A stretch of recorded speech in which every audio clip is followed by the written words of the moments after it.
Hello and welcome back to episode 3 of our little series. Thanks for joining us. Today is a little different because the two first episodes I've used up my two friends, so I've ran out of people to interview. So today I thought it would be good just to post something that we recorded for a radio station around a topic that we discuss, and then perhaps get someone to talk about it on one of these in a few weeks' time, if anyone's interested. So it's just some audio, so that might be a good thing because it means you don't have to look at my stupid face. And we discussed something that killed 100,000 people yesterday, will kill 100,000 people today and tomorrow, and kills 100,000 people every day. So we think it's a pretty important topic. Hopefully you find something interesting in it, and we can put something up where we discuss it a bit further. Because it's a radio station, we kept it quite superficial. It is me and two scientists where we discuss the topic, and please ignore the funny music that we play, but hopefully it's of interest to somebody, and we can put something where we discuss it a bit further, and maybe I'll have someone else next time where we can have a chat about it. So see what you think, and thank you, and see you for the next episode, which will be episode 4. Welcome to Street Science, where we discuss science and its effects on your health, your life, and the planet. Neutron, proton, mass effect, lyrical oxidation, your irrelevant mass spectrograph, your electron volt, atomic energy erupting as I get all open on betatrons, gamma rays, thermal cracking, cyclotron, any and every mic you're on, trans uranium, if y'all was uranium, molecule spontaneous combustion. Hi, welcome to Street Science, the weekly science show here on 104.6 Planet FM that brings science to a street near you. Thanks for tuning in, and our special greetings to those of you listening from Plant and Food Research. Kui, I believe you are listening right now. Welcome to the show. So in the studio tonight, we have our regular presenters, Andrew. Hi Charles, good evening. We have a guest from Plant and Food Research, Ben Warren. First time in the studio, welcome. And also we have Blue, who has returned from Fiji. Hi Charles, yeah, it's good to be back. Well, listeners, we have a very good show for you tonight, and as we always say, we encourage those who wants to call in to call in anytime you want. So write this number down because you need it. 815-8100. That's the studio phone line. You can call us anytime if you think we've said something that you are interested or you want to challenge us. Just feel free. You don't need permission to call us. We also would be happy to, take questions, even your science questions. I'm sure we'll be happy to answer that. All right, so we will go to Blue, because Blue, you went to Fiji. We spoke to you briefly while you were in Fiji, and you are back. You are looking very young, and perhaps you want to tell us some secrets. Yeah. Thanks, Charles. It was a good trip, and I'm happy to be back. And I thought today it would be interesting to discuss something that is quite a sort of futuristic type, far out there topic, and it's something pretty far outside of anything we work in on our day-to-day, so it should be quite interesting for us to talk about. And it's an interesting idea that if science has the ability to impact on things that lots of people sort of widely accept as a thing that won't change, or something that's quite solid in people's minds, and just to discuss if science can have any impact on things like that. So today I thought it'd be interesting to talk about aging. So I guess a good place to start is how you define aging, because I guess if you even just went around the room here and asked us, or if you asked 10 different people on the street, you'd get 10 different answers. 10 different responses. So it's quite in that sense, it's quite a broad thing to try and talk about. So one of the definitions I like most is one by a scientist in America called Aubrey de Grey, who defines aging as the accumulation of damage. So that's quite a simple way to describe it, and I think it works quite well because it means you can describe non-living things as aging, like a car. It can accumulate damage, and in that way it's getting old. So I think it's quite a nice way to look at aging in that way, in the sense that it's a side effect of being alive. Yeah, if you're not aging, you're dead, kind of thing. Exactly. Yeah. So I think it's a helpful definition. So maybe if we sort of use that to talk about it, it might be useful. And so as you sort of age, this accumulation of damage starts to build up, and it begins to affect how your body works and changes how well your body's working. So you could argue that it's up there with one of humanity's worst problems in a way, because every day there are people, 150,000 people a day die. So 2/3 of those, it's attributed to dying from diseases of old age.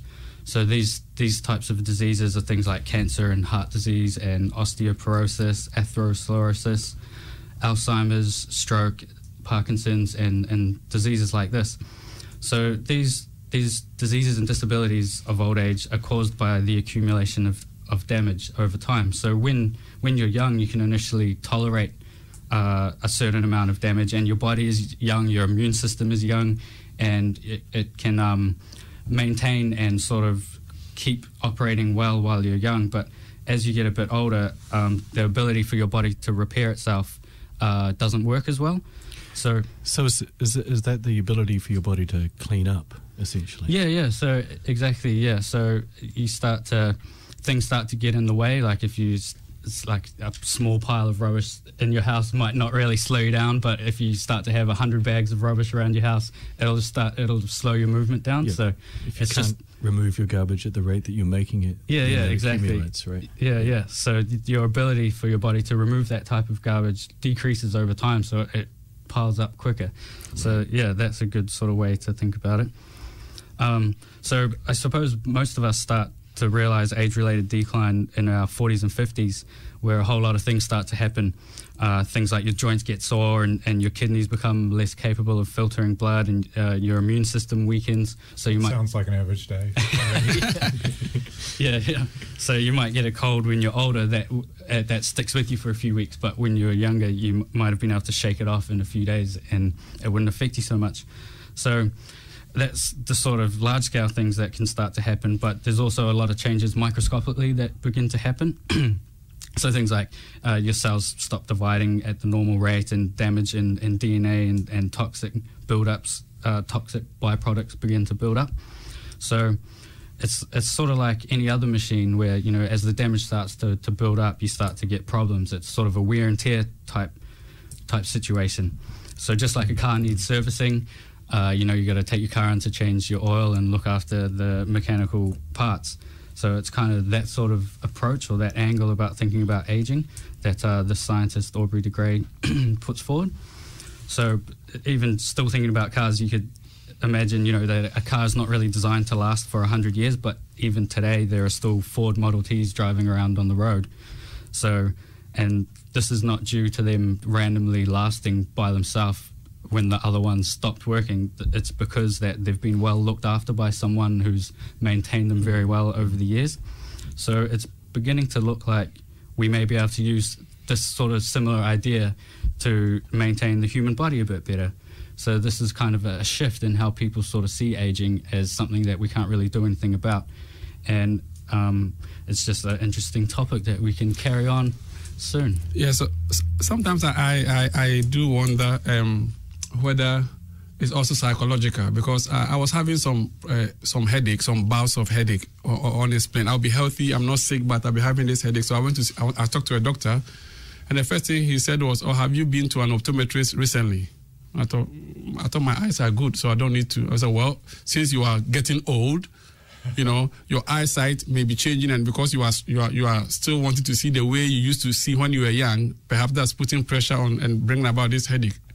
And then I that was the first time I began to think about aging for me, because I never thought of me aging, and since then I think I've aged a bit faster than normal since the doctor told me about this age. So I'm beginning to wonder whether aging is something that you become aware of when something is gone wrong with your body, and you begin to think, oh, now I know I'm getting old, and therefore it's going to get worse. And certainly it gets worse too. Yeah, right, that's an interesting link for the doctor to make if he's noticed that if you're straining your eyes more, it might give you a headache. Yeah, and it's as a result of aging. Yeah. And even though I disagree with him, though, so so if you are listening and perhaps you are having some side effects that may be due to aging, don't just feel too down. I have this song from The Green Side of the Grass by Libby Allen, a very interesting song that I would like you to listen to, and it says you can look on the bright side of life.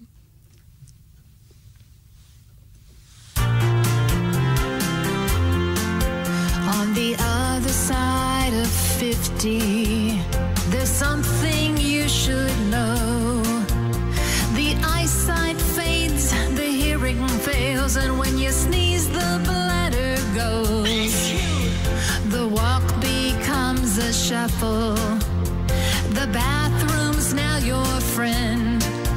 'Cause without a single warning, you've got to go again. The wrinkles in that mirror just can't be on your face. You think a stranger's in the house 'cause your things get out of place.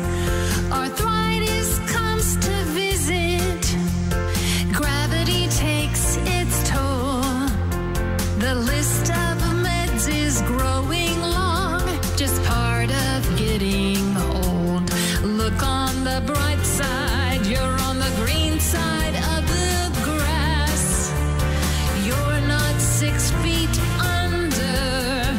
This day is not your last. Though there may be senior moments, 'cause the memory's fading fast. At least you're on the green side of the grass. You wake up with the chickens. You're in the bed by 8. You want your senior discount. You worry about your weight. You can't be in a hurry. Your pace is like a snail. The highlight of your morning is when you check the mail. You eat the early bird special 'cause you don't drive at night. And about the Yes, you are listening to Street Science here on 104.6 Planet FM, and the song you are listening to is Green Side of the Grass by Libby Allen. How to look on the positive side even when you are aging. Aging is something that we cannot go without, but you know, we can look on the positive side. Before that, we had Blue, who is back from Fiji, telling us some secrets about aging because he's looking much younger than he left. And Blue, before the break, you said that the future of aging is beginning to look a lot brighter. What is there for us to believe this statement you made? Yeah, well, I think one way to think about how the future might be looking better in terms of aging is to look at what's already been achieved in nature already. So if you look around at different species and different things, you can find quite long-lived animals already, animals that even live longer than humans manage to. So there's some pretty interesting examples. So the African elephant, for example, lives to about 70, and there are a type of whale called the bowhead whale which can live to 200. Giant tortoises are very long-lived and can make it to 150. And there's a type of shark called the Greenland shark, which has been found to live to 400 years old. No which I way. 400 years old? Yeah. So I was very impressed by how impressively long that is. And it's not a huge shark. It's not the great white size or anything. It's more like a reef shark size, and seems to just have these impressively long lives. And so it must have some trick or something that humans something don't going have. on there for sure. Yeah, so something interesting. So these are sort of places that we can start to look and see what are we missing that these type of animals have. So there's all kinds of examples. So another interesting one was a clam. There's a type of clam which was found to live to 500 years old. Wow. Which is an amazing amount of time. And something local to New Zealand, the tuatara, can push 200 years old. So there's some quite amazing examples. And even if you consider insects, which are tiny and have a very different sort of system than animals have, the queen ants and queen termites of colonies can live impressive amounts of time. So a termite queen can make it to 50 years old, which is amazing. That's pretty impressive for an ant. That is pretty amazing. And I was always under a generalistic impression that, larger animals live longer because that's sort of what we observe, but that's really not the case at all, is it? Yeah, well, that's a really good point, actually, because there is a sort of general sense that, the smaller an animal is, the shorter its life, and the larger an animal is, the larger its life. And that does work in general, but it's not always the case. So some things are very small and live much longer than you would predict by their body size, and other things are way below that. So it's interesting to look at things that are living a lot longer relative to their body size and see what type of tricks they might be using or what nature's given them that makes them so impressive at living for so long. So for example, like a bumblebee only lives for about a month, but a bird the size of a bumblebee, like some hummingbirds are, they can live for 8 to 10 years, which is an amazing amount of time for something so small that lives such a fast life. It's got such a fast heartbeat and metabolism, and has to survive exclusively off sugar nectar, I believe, just to get enough energy to stay alive. So yeah. So if you look away from animals for a second and look at other life, how do you even define the age of something like a coral reef or a sea sponge? Because cells are being created and dying all the time, whereas the entity itself sort of that's interesting, because it's sort of like a colony population growing along, and it deposits the coral skeletons over large amounts of time. So I'm not sure how they age coral, but I guess the deposition rates and stuff must inform how old they are. And also, as well as coral getting off animals and looking into other types of life like plants and things. So some plants and moss and fungi just have sort of off-the-chart lifespans compared to animals. So I think the oldest tree is over 5,000 years old. It's a type of bristlecone pine. It's in the western United States, and they don't like to tell you specifically where it is because people like to go and chop them down for some reason. Find out how old they are, I guess. That's how you find out how old the tree is. Trying to count the rings by chopping it down. I think they have better methods these days. Yeah. So the type of ages things can reach is just amazing. So one particular example that caught my eye was a type of yeast was found fossilized in amber, and it had been in there for 25 million years, and this was managed to be revived, and then brewers even used it to make a craft ale. That's amazing. That's like Jurassic Park beer. So In that case, did they revive an existing cell that they found in the amber? So it had been trapped in a yeast cell had been trapped in amber for 25 million years. They didn't just take the DNA. So then No, I think they managed to revive the actual cell that was in there. Yeah. That is so it's possible that the yeast could transfer this secret, the aging secret, to the beer, and the people who drink the beer will end up living longer. I don't know if it quite works like that, but that would be great. I like the idea of some type of, what's that goblet that everyone, the fountain of youth type thing, where you drink something and it fixes you. Yeah. Yep. Choose wisely. Yeah, exactly. Yeah, so that just gets crazy when you're talking about those type of timescales. But it at least proves that there's things out there in nature that are already living for a long time. So it's not impossible for living things to last a long time. So there must be ways of doing this. So there's a lot to learn for research and for scientists looking at these type of living things and just see what exactly they're doing to be able to do this. So, Blue, they've got all these examples from the animal kingdom. Has science learned anything from studying all these different long-lived creatures? I mean, are we any further down the road?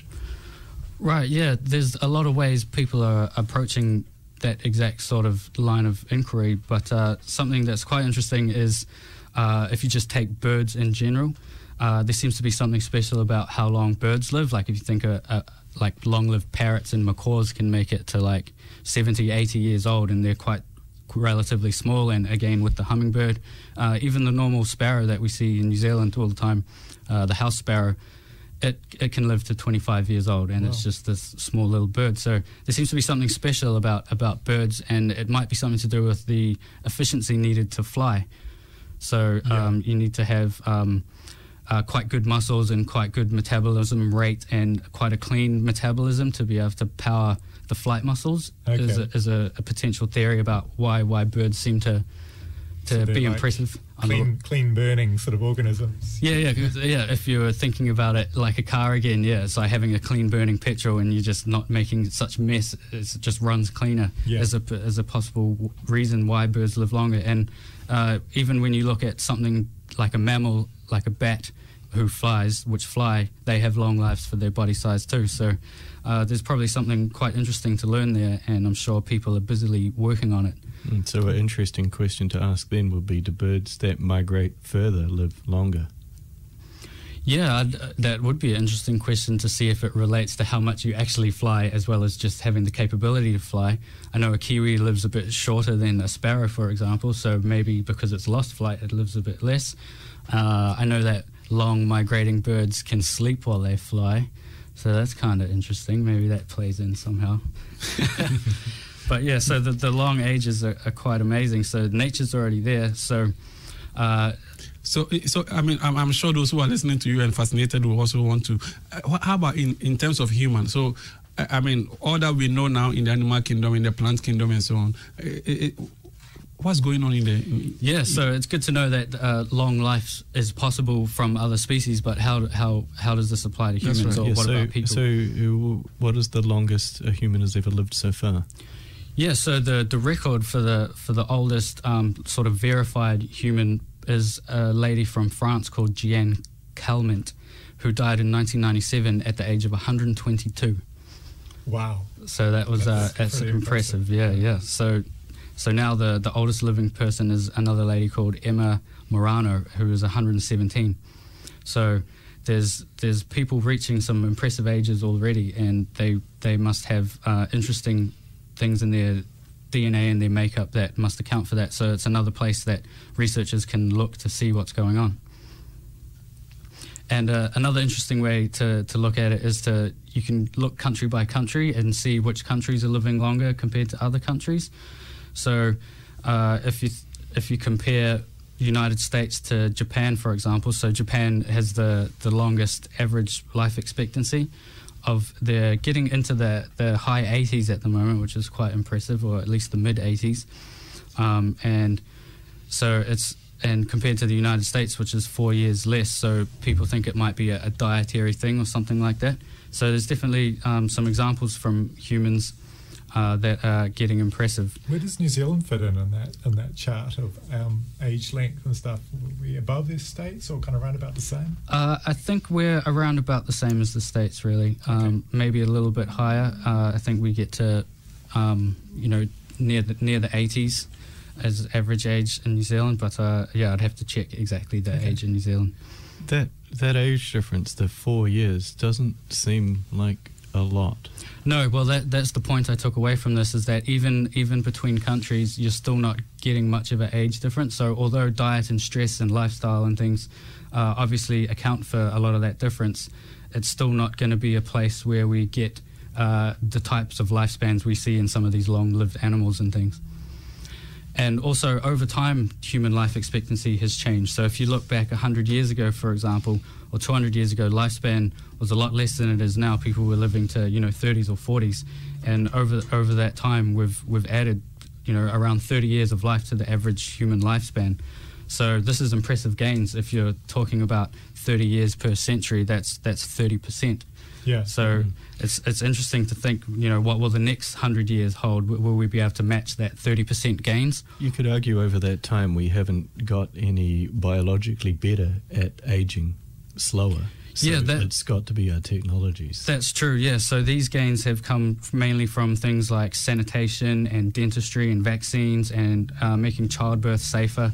So, so then we've sort of picked all that sort of low-hanging fruit, and now we have to look at other ways to help. So this is where science comes in, and it can start at looking for ways to change how the accumulation of this damage, which causes you to age, is building up.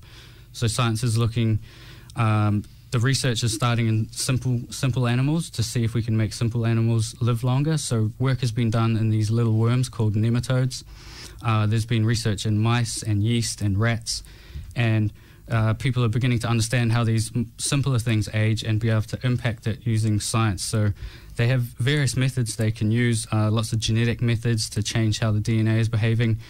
And there's an enzyme called telomerase where this can have an effect in aging, I think, Andrew.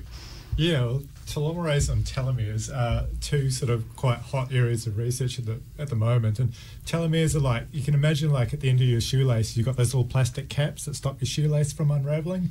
This is what a telomere is, but it's on the end of a chromosome, okay? And a chromosome carries your genetic information. It's all the DNA packaged up, so it stops them from fraying and falling apart. And the longer your telomeres are, the longer you seem to live. I mean, we're not really sure if there's a strong link there, but when we look at people who are long-lived, they tend to have very long caps, if you like, on the end of their chromosomes. And as we get older, they get shorter and shorter. And they're looking now at designing drugs to interfere with the shortening process to try and lengthen those telomeres over time. And they've found that things like free radical damage and stuff and stress and dietary problems accelerates the rate of loss of your telomeres, so it shortens them faster. So that's why things like diet and antioxidants come into the story. And there was even a study done in the University of San Francisco where they actually gave people dietary regimes and exercise regimes which lengthen these telomeres, lengthen the caps on the ends of their chromosomes. So it's possible to reverse this process. It's not just an inevitable thing that'll happen to your cell. Yeah, very, very interesting. And also I think some of the longest lived animals have the ability to do that already, so that could account for their long life. So what about the issue of diet? Because I've read that the only scientifically proven method to increase your lifespan is by dieting. And is there a science? Is there really a scientific basis for that proposition? Yeah, diet definitely has an important role. I don't know if it's been proven in humans very well yet, but it's a very early work in 1934 where rats were fed a diet of severely reduced calories, so they were given less food, and whilst being given less food, still given the right amount of nutrients and things, and these rats lived 40% longer in this sort of semi-starved diet. So this was sort of what triggered people's first interest in this, and that, hey, look, we've done something simple to a rat's diet and it's living a lot longer. I think there's kind of two theories behind it they're looking at the moment, and one of them is that reduced calorie intake decreases your core body temperature, which stabilizes a number of metabolic processes. All right. Secondly, having low-level body stress all the time, having low nutrient input is good for you because it upregulates your protective functions in the cell. And I think the third theory is the little power packs inside your cells, the mitochondria, are not efficient when you load them up with energy, so load them up with food essentially. So they generate more free radicals when they're kind of overfed. They generate. So is it a bit like overloading your truck, or how we're talking about the efficiency of your vehicle? Absolutely. And stuff? Is it about putting more load inside the vehicle and trying to travel to Wellington from here? The more stress you put on the system, I guess, the more damage you do. So you increase the wear and tear type thing, yeah. But it appears you do need some level of stress, right? The low level of stress is beneficial. The calorie restriction stress. Right, yeah, that's right. So, yes, some forms of stress, like dietary stress like that, that seems to have a positive impact. So there's a balance to be found. Yeah, and it's also important to mention that the rats, when they lived longer, they also were youthful for longer. So they had the appearance of younger mice and rats, sorry. Okay. Wow, that was interesting. It's certainly a rapidly developing field, and I guess it's something that over the next 10 years, science might provide some sort of... Exactly. Yeah, so it's just an example of something that people accept in general and haven't really thought that science might have an impact on. But with things like this starting to happen, it looks like even things that are very difficult or people don't think will change, there may be advances in the future. So would you say that the take-home message here is that living longer doesn't mean aging? I mean, it's not there are two different things. We can live longer and not age, as in the way we are describing it now. Producing it looks like waste. We may be able to be younger for longer. Okay. Wow. Okay, listeners, I'm sorry, but our time is up. It's fascinating, but we have to stop somewhere for somebody to come and continue. So we will stop here, and next week, same time, we will be back in the studio talking about some very trendy science topic. that we don't want to give away yet, right? Yeah. Okay. So News topics. yes. Science So news, yes. tune in to 104.6 Planet FM on Wednesday, 6:30 p.m. every Wednesday, and you'll be listening to Street Science here on Planet FM. And again, it's Charles here with Andrew, Ben, our guest today, and Blue, who just came back from Fiji. And if you don't hear from us again, we'll see you next week.